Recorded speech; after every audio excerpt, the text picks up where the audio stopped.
I think ever since the last fight, I think he's taken it more seriously, and I think he's been putting in hard work. And I just think it's a fight that, for me, it's 50-50. You know, it was so close. You know, he knocked him down, then he came back and knocked him down. So you just I don't know how it's going to go, but I think Joshua, he was a great champion, and I think he has if he gets his mind right, and he can.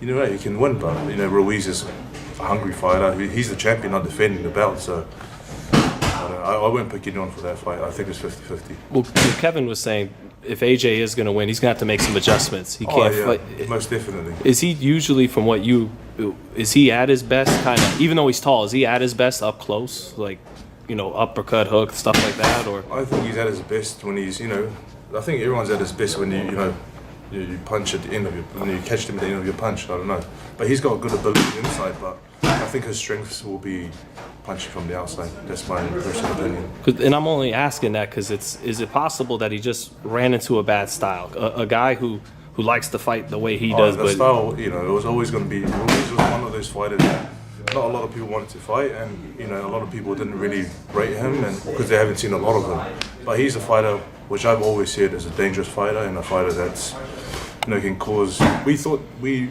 knew that he could have caused the upset. We didn't know he was going to do it like that. But he's always going to be a dangerous fighter, and with the drive that he has, and he's fighting for his family and all of that, Mexico and that, it's going to be a hard man to beat. Who had the faster hands when you fought the two of them? Ruiz had. I've always said Ruiz has very fast hands after me. Hey, I mean, you showed it in that fight. We both got very fast hands, and like I said, with his fight, I saw a lot of improvements. A lot of fast hands, but combination. So it just comes down to the work that they'll be doing in camp. And what about punching power between? Ruiz's punch is hard. Harder than Joshua, though. I think the thing with Joshua, he didn't really catch me clean. He caught me a few times, but not as clean. Whereas Ruiz caught me really nice once. Mm-hmm. And I said it many times. He punches very hard. What do you think about Ruiz Joshua on Saturday? Who you got? I got Joshua, man. I think if his head's right and he's focused, I think he beats Andy Ruiz. But it's heavyweight boxing, man. It's heavyweight boxing. I picked him the first time and he lost. So what do I know? I was happy to see him defeat Joshua. I have my opinions of Joshua, and that night here in America, I kind of felt that the world saw a different Joshua. I kind of felt that different commissions, officials, and different referees and everything contributed to why we saw a different Joshua that night, tired in the third round. Why do I feel like this? All that stuff. But not to take anything away from Andy Ruiz. I believe that he'll beat him in the UK. I believe Joshua will be a lot stronger in the UK. And I think he'll put up a better fight and potentially maybe pull it off. But I thought it was a great fight. It's great for boxing. I'm happy for Andy Ruiz. What's your outlook on this rematch between your boy Andy and Anthony Joshua? It's a good fight, man. I can't wait to see it. You know what I mean? It's heavyweight boxing. I don't like to predict anything. Yeah. May the best man win. But I'm also going for my boy Andy. You know what I mean? Like that's my guy. So personally, I'll be going for Andy. Did you ever think that people would say Anthony Joshua would have to stay on the outside, use his jab, and stay on his bike? He's always been a guy who outmuscles people.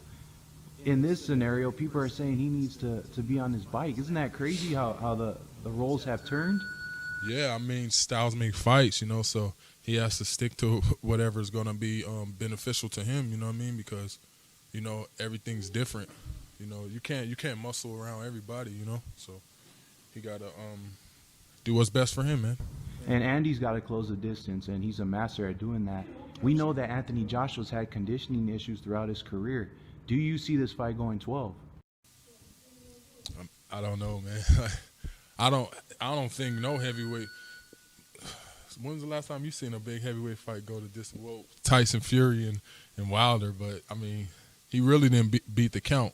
If you look at it, they kind of let him get up, and he kind of didn't. He kind of it was over. The fight was over. Yeah, they did. The fight was over. And I don't know. Were you talking about the Wilder Ortiz fight? You don't think that fight's going past 6? Yeah, I mean heavyweight boxing, man. It don't go to distance. We some hitters, man. Everybody in the division, the top people in the division is some hitters. So I don't see them going the distance. One punch could change the fight. Yeah, right? that changes all the momentum. You know, one punch is all it takes.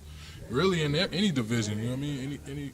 Any shot. But it's heightened in the But it's heavyweight heightened division. in the heavyweights, exactly. Yeah. You know, so like I said, may the best man win. And I guess with the rematch, we're just going to see who's going to come back and who's going to be more improved with the rematch. Yeah, I was going to ask you that. You've been in with both men. Who do you think can make the better adjustments? You know, Andy's the more skilled. You know, and he's got a big background in boxing. You know, amateur and professional. So it just depends. You know, and also Joshua's got a great team behind him. So I'm sure they'll make the adjustments they need to make in coming into the rematch.